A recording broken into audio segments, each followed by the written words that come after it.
Okay, hey everyone. You can see my screen, right?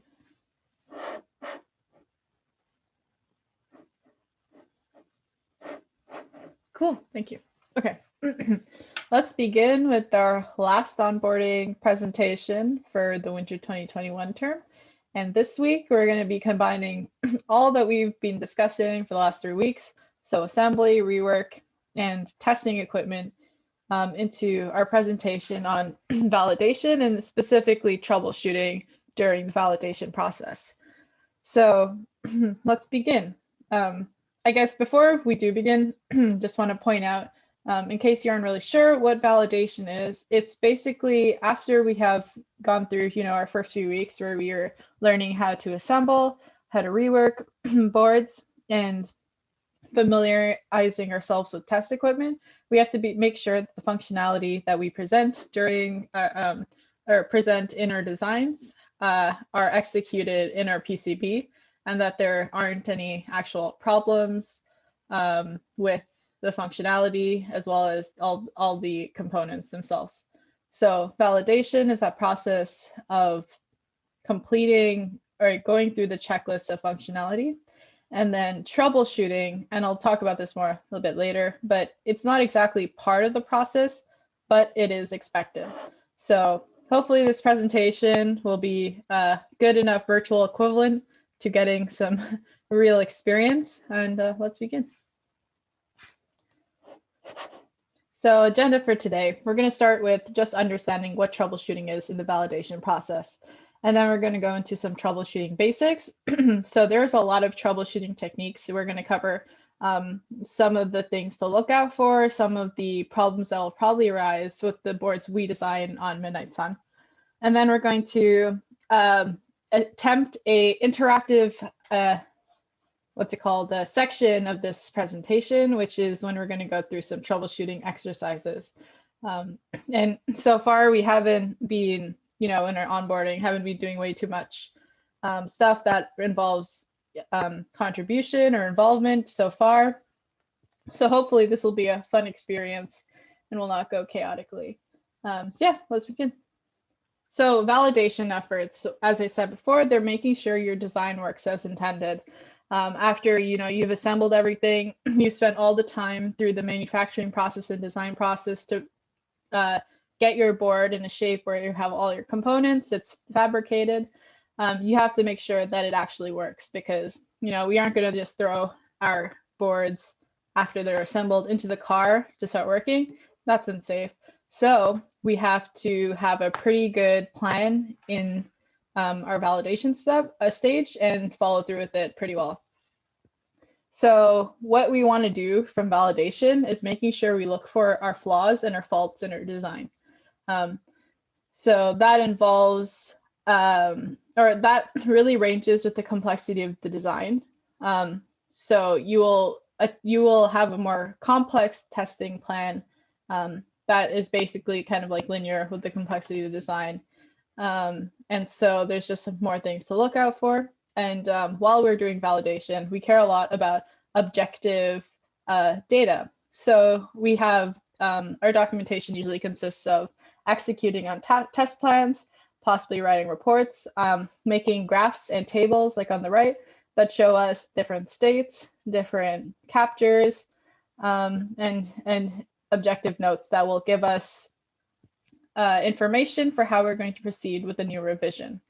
Something else to note is that for PCB design, it's oftentimes, or actually it should be expected that there will be more than one revision. Just the way that it operates, the best way to see your circuit work is live and assembled. So there'll often be, and there will be, problems, and that's why making sure we have objective data during validation is especially important for another revision. So again, for the validation efforts, for us to have a good understanding of how our system works, we have to have a really good understanding of the failures of our system. So what validation is finding all of those failures. And as I said before, troubleshooting isn't really a part of the board lifecycle process, but it is expected, and it is expected you'll have to figure out what failures could be. And something I've heard is like a quote from the SVP at my company is that successful design, it comes with like a sense of paranoia. Like you should expect where the faults and the flaws will be in your design. And the more you anticipate things, the more confidence you'll have in testing it as well as seeing the results. So how do we get good at troubleshooting? Really, it comes with experience. Troubleshooting is the idea of being able to see a problem, isolate the problem, and then figure out what needs to be repaired or fixed to make what you're doing functional.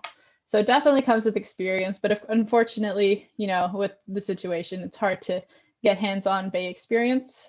So hopefully this presentation will go through some topics that are useful. And so you also get really good with troubleshooting when you have a really good understanding of the functionality of your board and all the components. It's almost impossible to isolate a problem if you're not really sure what the design is. So we'll talk about this later, but like it's really important to understand how the functionality of your system is before you go into troubleshooting. And then there's a bunch of techniques you learn about troubleshooting and optimal processes. And so that comes with experience or research, but having those experiences will help you expect different points of failure. So yeah, we'll start with some troubleshooting basics. So first, some preliminary checks, then how we isolate the problem, types of failures you can expect, and using equipment, which kind of reflects on our last knowledge share for troubleshooting. So preliminary checks. You get the board, you get a board, and you start the troubleshooting process because you've realized there is a fault or there is some expected functionality you're not actually seeing. So before you start anything, you want to completely understand the schematic design. So that means, for our cases, it's mostly, for example, the pathway between our controller boards to our components on our board, and then to the connectors that output certain things. So having an understanding of the whole current path through the schematics and through the PCB, and understanding what the function is of that path, as well as the location of all those components and ideally test points along that path, will be extremely useful before you start troubleshooting.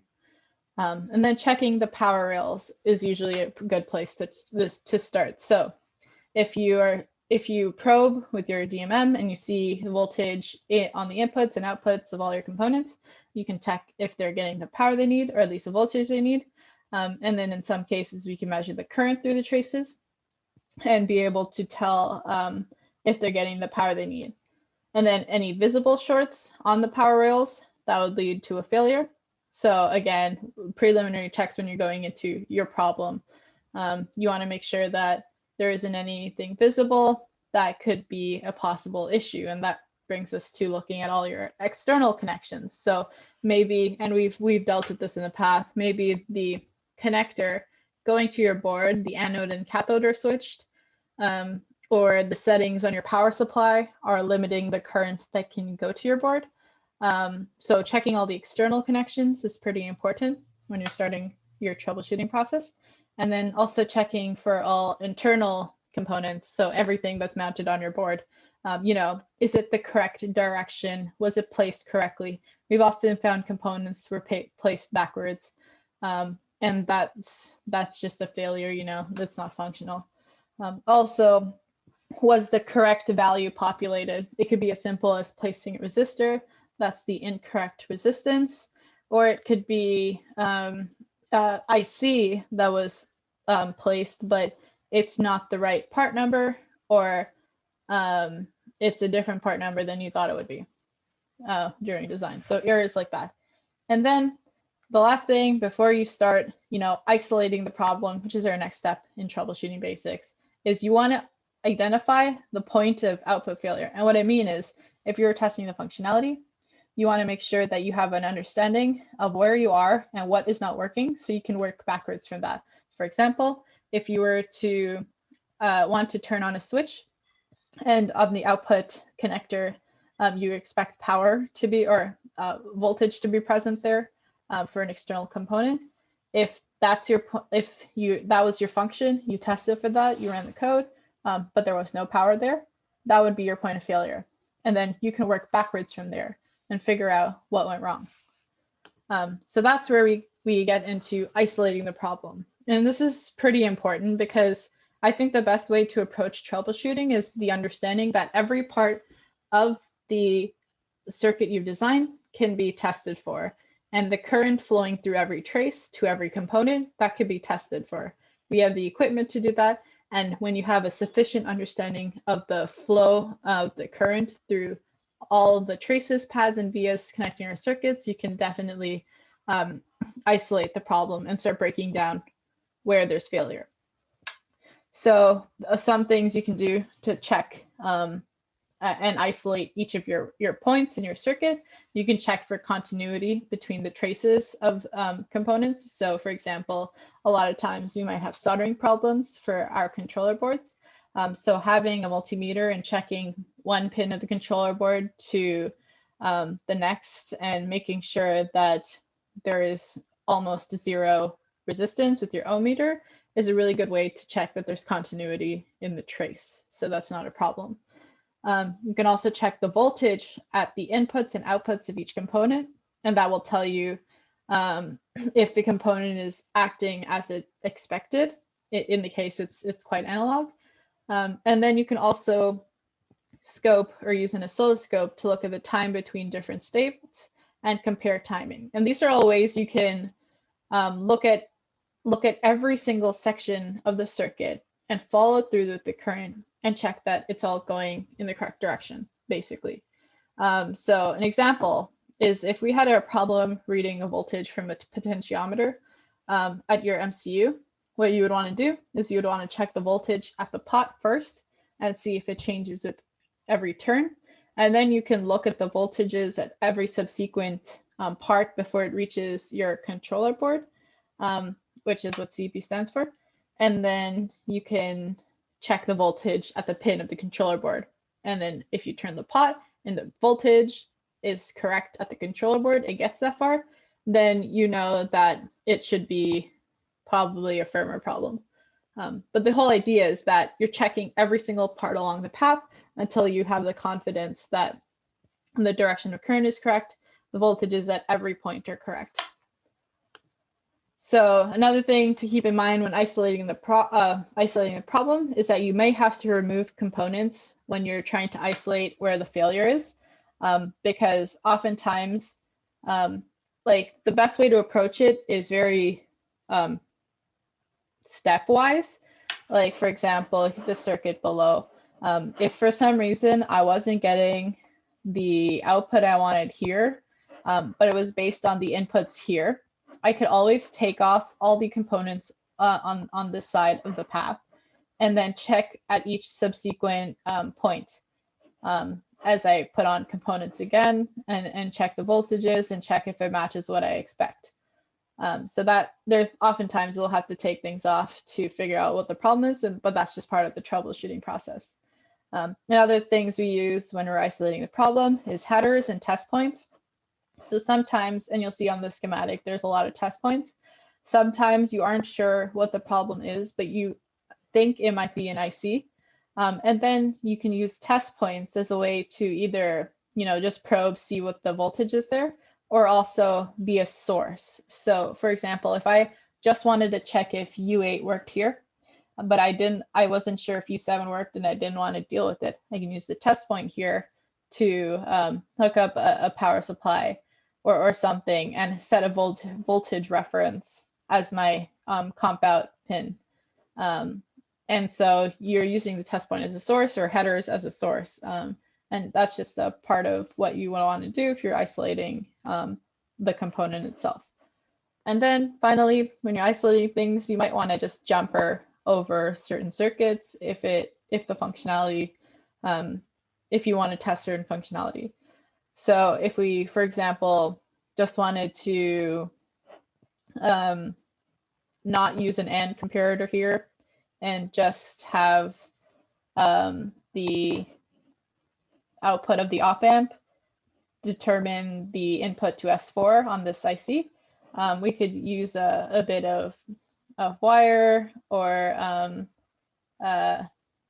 copper and just jumper across these two test points.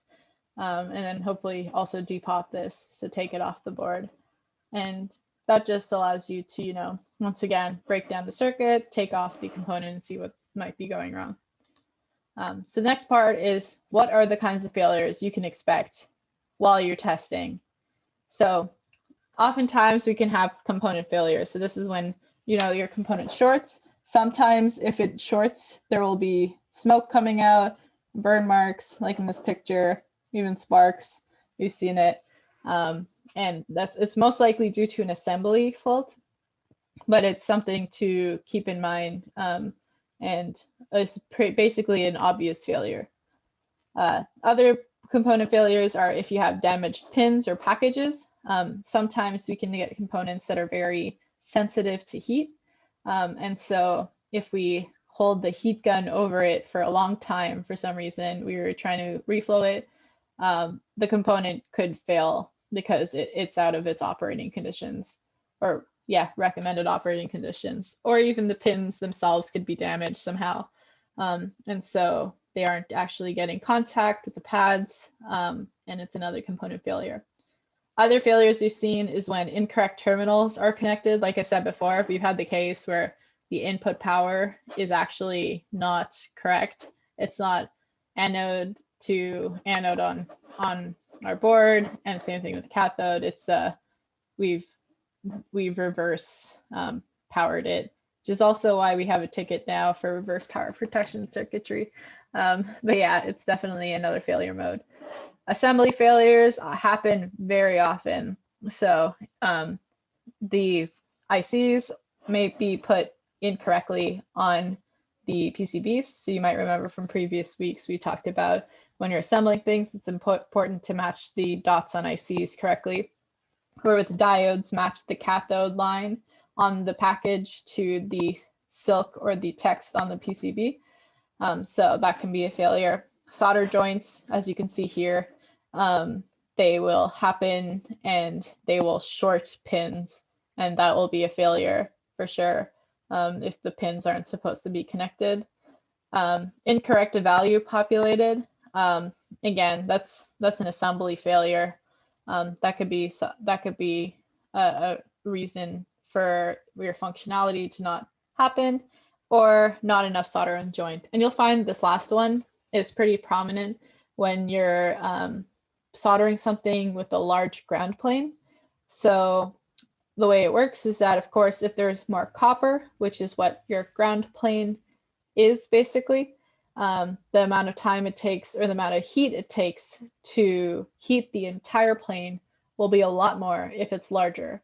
And so the the solder won't actually melt that well and melt into and reflow over the pad and the pin in lots of boards.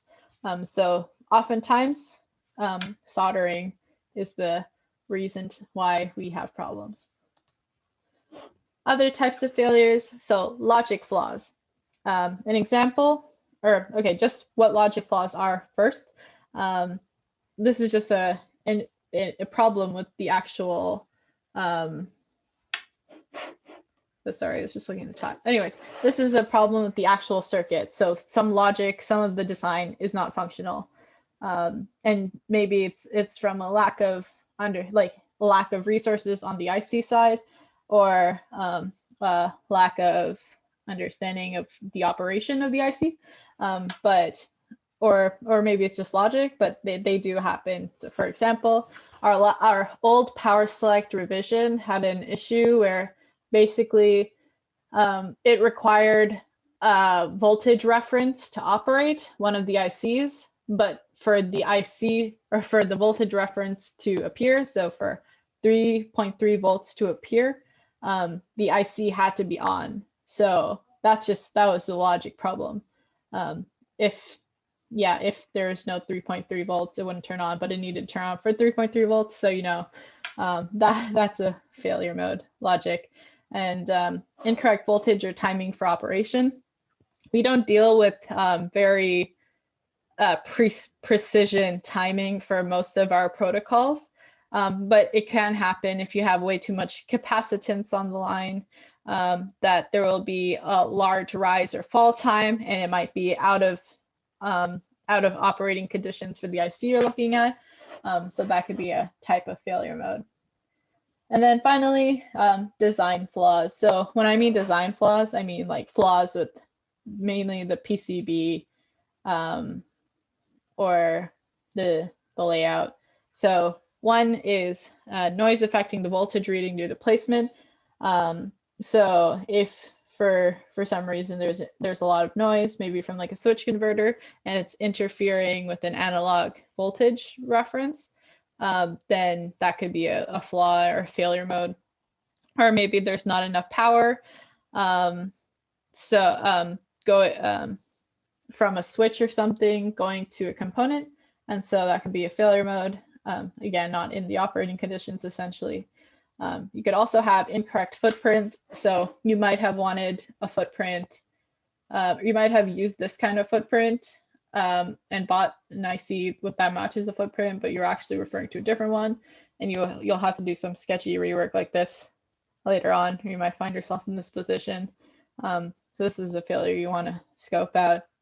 And then another one is, the design is out of the component operating conditions. So this can be if you're referencing it at a voltage that's out of spec, or you're not providing it enough current. There's a array of possibilities. And so, all these failures, you can tell that they seem like simple things that you'd want to not avoid when you're doing your design, but they do come up. We always try to review our designs very carefully, find all the problems early on, but it's really validation that will tell us where we messed up. And that's why troubleshooting and understanding how to find the problem is very important. And then finally, with your troubleshooting basics, it's how do we use the equipment we have to trace and isolate our problems throughout the circuits and find the failure. So we went over equipment last week, and a lot of different measurements you'd want to do in your circuits. We have the equipment for. So let's just go through that. So voltage rails for each of our components, looking the voltage on the input, output, in between traces, things like that. We use our DMM with our DC voltage measurements. If we wanted to check for our digital communication, so maybe we're looking at our SPI communication, and we're not sure if it's actually communicating correctly. Maybe we think the firmware is addressing incorrectly or something like that. We use our oscilloscope with our decoder on for each of the data lines and the clock lines. If we wanted to check for continuity between different points on a PCB, then we'll use our DMM in ohmmeter mode. So basically, what I like to do is if I'm ever checking if something is connected to another one, I'll put it in the ohm mode. I'll put my probes down, and if the resistance is close to 0, which is what I expect in like a small trace, then I know that there is continuity. Transients or peak waveforms on a rail. So for example, if you're trying to look for a peak in your sequencing, then you can use an oscilloscope with the correct trigger setup. And as Liam explained last week, having your trigger set up will make sure that you're seeing the peak or not. And it's pretty important when you're looking at sequencing in your circuit. For example, the pre-charge circuit needs to latch a component at a specific time. So you have to be able to trigger that and see that if you're debugging it.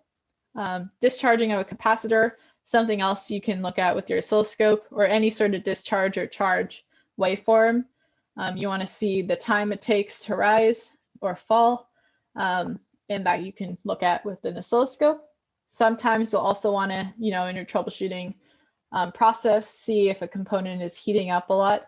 And in that case, you want to, you could use a quick quick idea of if it's heating up with your like finger, touch it really quickly and just try to touch the package. But do that with practice. Otherwise, you can use a temperature probe with our DMM, and we have that all in the bay. And finally, we also sometimes use current clamps, which are basically current measurement tools. And if you remember what Liam said last time, if we had a current probe, which we don't because they're really expensive, you could isolate a component and put the current probe in series with your circuit. But we don't have that. And so measuring current on our PCBs is not as easy to do. But if we have a harness, a current clamp essentially uses Hall effects to determine the current going through a cable, and we can use that as part of our troubleshooting process. And we've had to. So cool. With that, are there any questions so far on any of these troubleshooting topics? Thanks, Nita, for monitoring the chat. Cool. So now is the time for the interactive portion we're going to try out.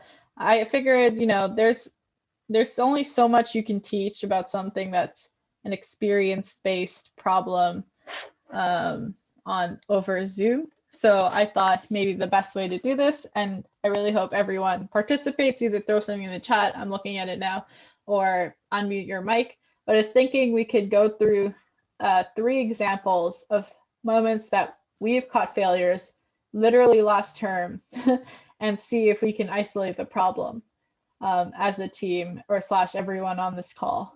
So the conditions we're going into this problem, you can expect to have all the access to all the test equipment. Essentially what's going to happen is I'll give everyone a problem. I'll know what the problem is because it is something we've had to fix.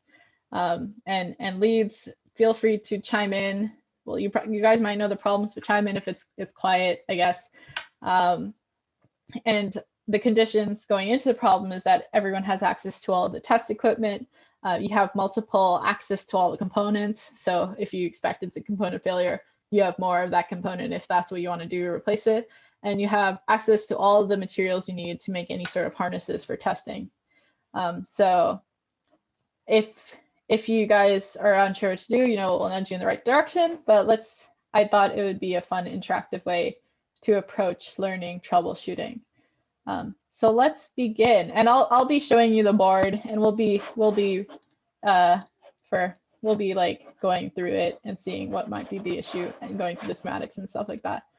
And hopefully Chrome doesn't crash. Okay, cool. So the first problem is with power distribution, not selection. Why did I do that? Distribution.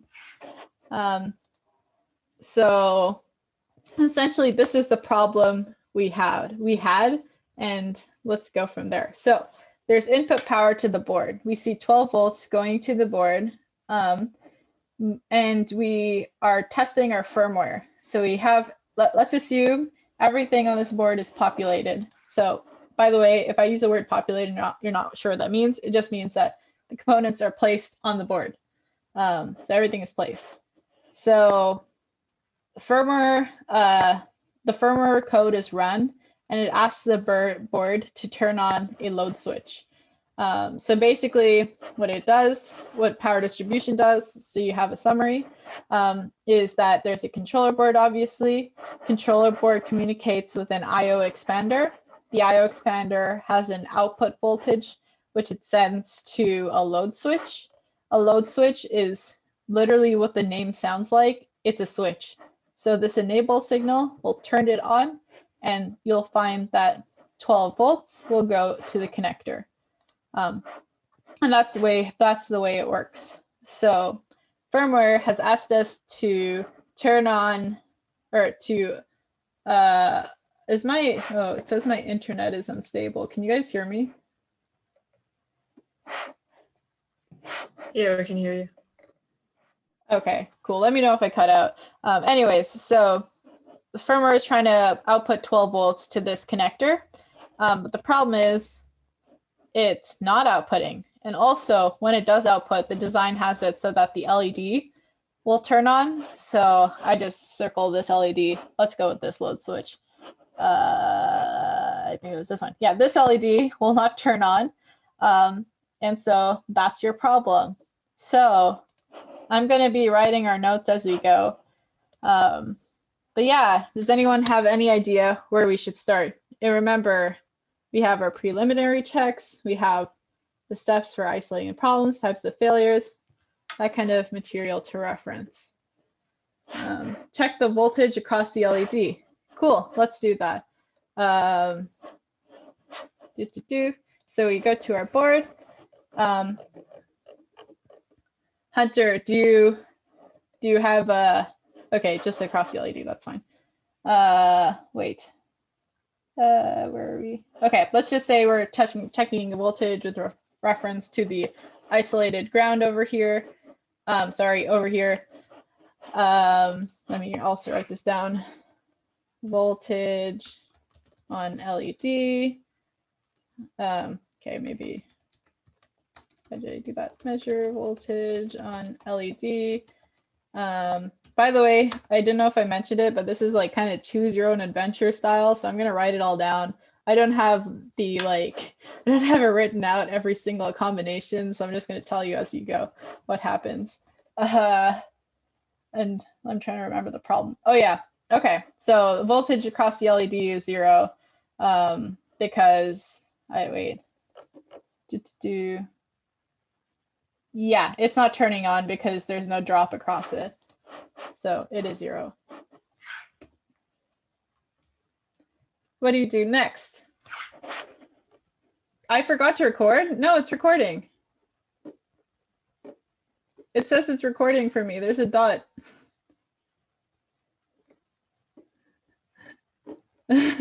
Yeah, oh, I'm so scared. Okay. Yeah, this is, by the way, this is going to end in 4 minutes. Just re-click the link. You probably need a bit more time.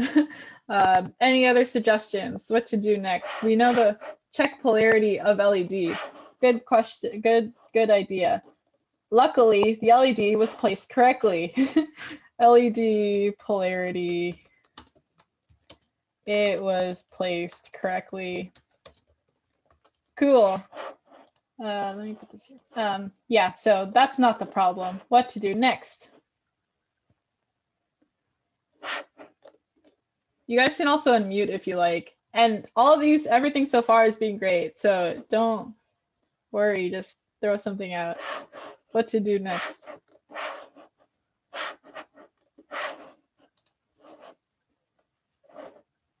Does anyone want to look more into what this does, where it is, check the schematics a bit? By the way, if you guys wanted to follow along on your computer, check continuity between LED and power. LED and power, okay, let me write it down. Check continuity between LED and power. Do you mean like here's, or where LED is connected to? Okay, yeah, so I put my probe here, and then I put my probe here. Is that what you want?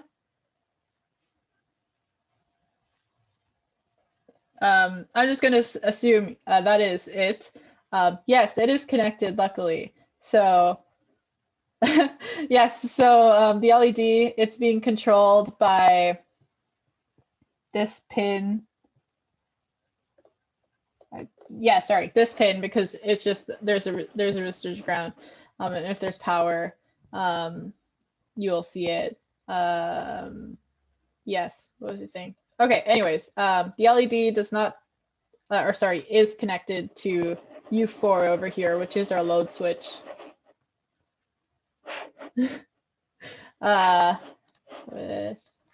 It is connected to load switch.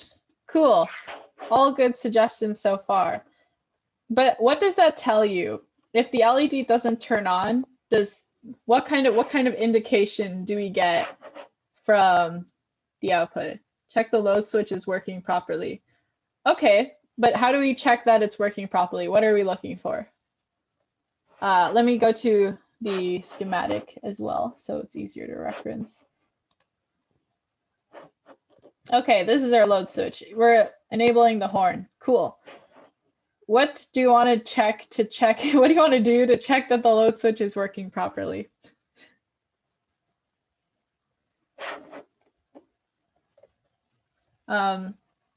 Another, I guess, slightly hint. Remember, you guys checked the LED, and there was 0 volts dropped across it. I guess, what does that tell you about the horn power?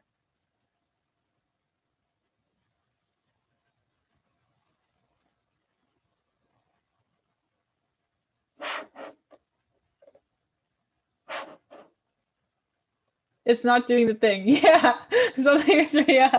The horn power is 0. It's 0 because the LED is 0. If we referenced it to ground, it was 0. Yeah. So that's a good next step. Power supplied to load switch. So we probe. Where did it go? Oh, we probe here. So the way the load switch works, by the way, is when you enable it. It will basically turn on a switch inside that connects our input VS to our output. Less than 1 minute. What are the conditions for power to be supplied through those output pins? Yeah, so for, oh no, okay. This is gonna stop real soon, but just